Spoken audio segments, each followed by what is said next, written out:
और कहीं ना कहीं इस वजह से पूरे के पूरे समाज के हितों को हाशिए पर रख दिया गया है। हाँ, समाज के हितों को हाशिए पर रख दिया है। अगर समाज की जो वास्तविक डिमांड है, समाज की वास्तव में जो आने वाले ये जो भविष्य के जो बच्चे हमारे जो हैं उनकी कोई विषय है तो उनको लेके उठाएं, समाज के सभी लोगों को साथ लें और जाके समाज में सरकार से आवाज से अपनी मजबूती से अपनी आवाज बुलंद करें। और फिर सरकार नहीं सुनती है तो सरकार को चेतावनी दें कि अगर आपने हमारी बात इतने समय में नहीं सुनते हैं तो हम पूरा समाज इकट्ठा होकर इस बात का जवाब देगा।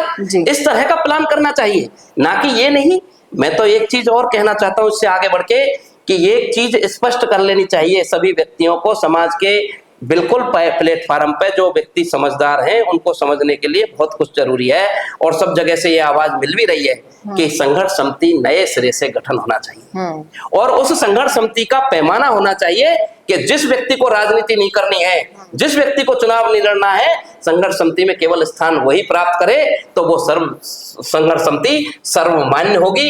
वो बच्चू सिंह बैसला को भी होगी, वो अखिल भारतीय गुर्जर महासभा को भी होगी, वो देव सेना को भी होगी, वो अन्य संगठनों को भी होगी। समाज के हर व्यक्ति संबंध पसंद करेगा उस संस्था को जिसमें कोई व्यक्ति राजनीति में नहीं जाने वाला। ये बिल्कुल सही कहा। ये बात कहीं ना कहीं अपने राजनीतिक स्वार्थों के लिए सामाजिक स्तर पर आकर आप अपनी राजनीतिक रोटियां सेकने लग जाते हैं। कोई भी नेता हो, फिर चाहे से विजय बैसला हो या फिर सचिन पायलट भी हो, हम उनका नाम लेने में भी नहीं झिझकेंगे क्योंकि आज सर आप बता दीजिए कि सचिन पायलट इतने लोकप्रिय हैं, गुर्जर समाज उनके लिए मर मिटने को तैयार होता है। लेकिन मैं ये पूछना चाहूंगी कि आज तक उन्होंने गुर्जर समाज के लिए ऐसा क्या कर दिया राजस्थान में जो उनकी इतनी फैन फॉलोइंग बन? मुझे आज तक इतिहास में लिखने लायक कोई ऐसा बड़ा काम नजर नहीं आता है। माफ करना, कोई मैं किसी व्यक्ति की पूजा नहीं करता हूँ।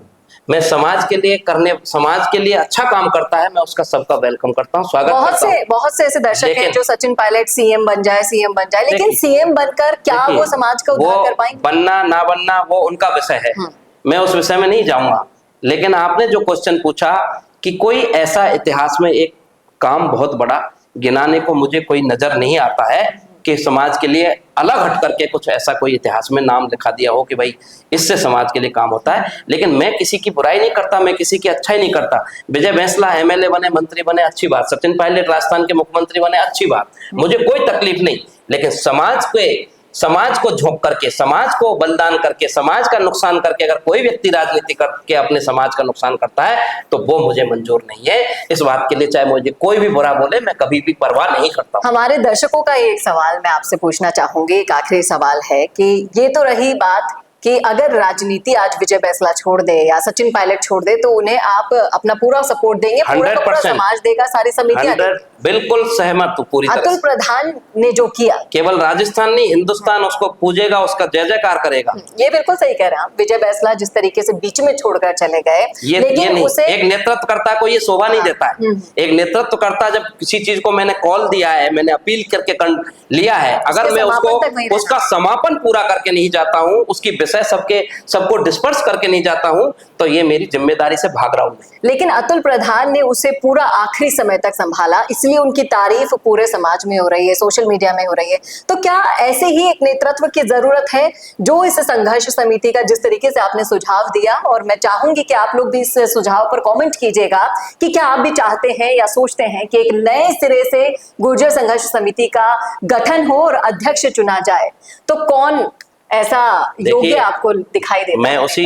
देखिए, इस विषय पर मैं किसी व्यक्ति या किसी विषय की बात नहीं कर सकता। कौम के अंदर आखिरी पंक्ति में बैठा बच्चा भी नेतृत्व कर सकता है मेरी कौम का। मैं नहीं कहता कि मैं कभी भी किसी बात के लिए ना मैंने कभी मैं पिछले 20 साल 25 साल मेरे जीवन के समाज के काम में लगा रहा हूँ और निरंतर लगा रहा हूँ। जो जितनी मेरी हैसियत है उतनी मैं लोगों की मदद भी करता हूँ। मैं कोई किसी बड़े पद पर नहीं हूँ, लेकिन जितनी मेरी हैसियत है मैं कम से कम अच्छा रास्ता दिखा पाऊँ, ये भी एक मेरा करने का कार्य होता है जो मैं किसी को सलाह देता हूँ। लेकिन मेरी कौम में प्रतिभाओं की कमी नहीं, प्रतिभाओं की कोई कमी नहीं है। प्रतिभा एक से एक है, जुझारू एक से एक है। मेरी बहुत भोली कौम है, यही मैं कह रही हूँ। लोग उसका दुरुपयोग कर रहे हैं, लोग उसका दुरुपयोग कर रहे हैं अपने निजी स्वार्थों की राजनीति साधने के लिए। चाहे वो कोई भी व्यक्ति हो, राजनीति किसी भी दल में व्यक्ति करता हो, वो राजनीति करने वाले को हमें नेतृत्व संघर्ष समिति का नहीं बनाना चाहिए। ये पहली कंडीशन होनी चाहिए। और ये आम आवाम की बात है, केवल मैं नहीं कह सकता, हर व्यक्ति सोचता है। पूरी कमेटी में भी ऐसे सिलेक्शन, ऐसे साफ सुथरे स्वच्छ लोग होंगे तो उस पर कोई प्रश्न नहीं लगेगा। और उस पर प्रश्न नहीं लगेगा तो वो जो कॉल देगी वो पत्थर की लीक होगी पूरी कौम के लिए, पूरी बिरादरी के लिए। और कहीं ना कहीं इसी कमी के कारण आज भी किरोड़ी सिंह बैंसला जी ने जो आवाज उठाई थी, जिन मांगों के लिए आवाज उठाई थी, उसके लिए अभी तक जूझ रहा है पूरा का पूरा गुर्जर समाज। मैं वही कहता हूँ, मैं उस चीज को और मैं आपको पीछे ले जाना चाहता हूँ। ये आरक्षण की शुरुआत कहाँ से हुई? शुरुआत इसको गुर्जर महासभा ने एक देवनारायण यात्रा निकाली पूरे राजस्थान के। जब तक कोई संघर्ष समिति का गठन भी नहीं हुआ था, मैं उस टाइम की याद दिला रहा हूं। जिन लोगों को याद नहीं हो तो अच्छे से समझने वाले उस बात को समझते हैं और आप भी इतिहास के पन्ने पलट सकते हैं। देवनारायण जयंती की देवनारायण के नाम से एक रथ यात्रा निकाली समाज को जागरूक करने के लिए कि हमको इस तरह का होना चाहिए। क्योंकि हिंदुस्तान के, भारत के दो ऐसे राज्य हैं जहां गुर्जर एसटी में आता है, हिमाचल और जम्मू कश्मीर। और इसी सभा, जिस सभा का आज मुझे राष्ट्रीय संगठन महामंत्री के रूप में मैं काम कर रहा हूं, मेरी जितनी हैसियत प्रतिभा के नाते पूरे देश के राज्यों में उसका विस्तार कर रहा हूं। और जो अहिंसात्मक रूप से जहां विषय होती है वहां के प्रदेश नेतृत्व से जाके हम किसी भी विषय पर, वहां के प्रदेश की विषय होता है वो जाके हम रखते हैं। जितनी हमारी बात सुनी जाती है, नहीं होती है तो उसका तरीका निकाला जाता है। तो मूल मांग एसटी थी और मूल मांग एसटी से चालू किया था हमने यार, एमबीसी बना दिया। कर्नल बैंसला जी ने भी इसको आरक्षण संघर्ष समिति ने जब शुरुआत में गठन हुआ तो ये महासभा की मूल मांग एसटी के रूप में ही उन्होंने अपने आरक्षण की शुरुआत की, एसटी का मांग। क्योंकि हम ऑलरेडी दो राज्यों में एसटी में आते और उसे हैं, बड़ी चालाकी से क्योंकि हिमाचल और जम्मू कश्मीर में हमारा गुर्जर एसटी में है। आज भी एसटी में हमारा बेटा वहां एसटी के कोटे में आईएएस बनता है, आईपीएस बनता है। जम्मू कश्मीर का गुर्जर एसटी में, जम्मू कश्मीर का कमर यहाँ पे एक कलेक्टर, हिमाचल का एक बेटा यहाँ पे कलेक्टर आईएएस है, वो हिमाचल का वो एसटी कोटे का गुर्जर है। अब मैं किसी की बात नहीं, लेकिन इन सब चीजों के साथ एसटी की मूल मांग पे चालू हुए और हमको अंतरिम राहत के रूप में एसबीसी और एमबीसी पे लाके खड़ा कर दिया। ये सरकारों ने किया, ये सरकारों ने किया। और मैं एक सरकार की बात नहीं करता, ये सरकारों ने जिस समय जिसकी सरकार थी, किसी ने इसको एसबीसी नाम दिया, किसी ने इसको एमबीसी नाम दिया। अपनी भाषा में उन्होंने नाम का चेंज किया। आपने बहुत उन्होंने अपना छाप लगाई, उन्होंने अपनी छाप लगाई एसबीसी की तो उन्होंने लगा दी एमबीसी की, नाम बदल दिया, बात वही है। तो देखा आपने किस तरीके से सरकारें आपके मूल मांग का फायदा उठा लेती हैं, मूल मांग से। और ये कहा कि आप इसको अंतरिम राहत के रूप में कर्नल साहब स्वीकार कीजिए, आगे फिर आपकी बात दोबारा केंद्र में आगे बढ़ा के इसको इस तरह से शामिल कराएंगे। लेकिन आप अंतरिम राहत के रूप में खड़े थे और इन्होंने भी अंतरिम राहत के रूप में ही स्वीकार किया था समझौते के दौरान कि भाई हम इसको अंतरिम राहत के रूप में मान लेते एसबीसी एमबीसी, जब तक इससे तो कुछ काम चले, समाज का कुछ भला हो।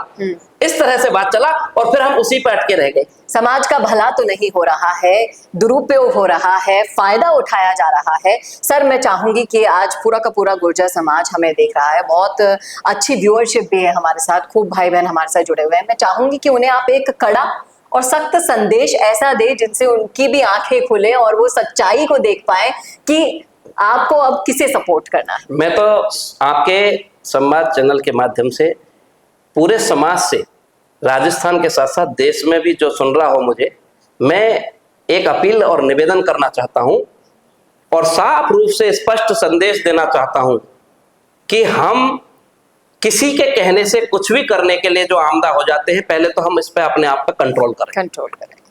क्योंकि हम हमारे उनके कहने से हो जाएंगे, वो चले जाएंगे, लेकिन हमारा भविष्य कहां चला जाएगा ये एक हमें कल्पना नहीं होगी, जो हम इसको अच्छा सोच के कर रहे हैं। बिल्कुल। पहला संदेश। दूसरा संदेश ये कि पूरी संघर्ष समिति नए सिरे से गठन होनी चाहिए।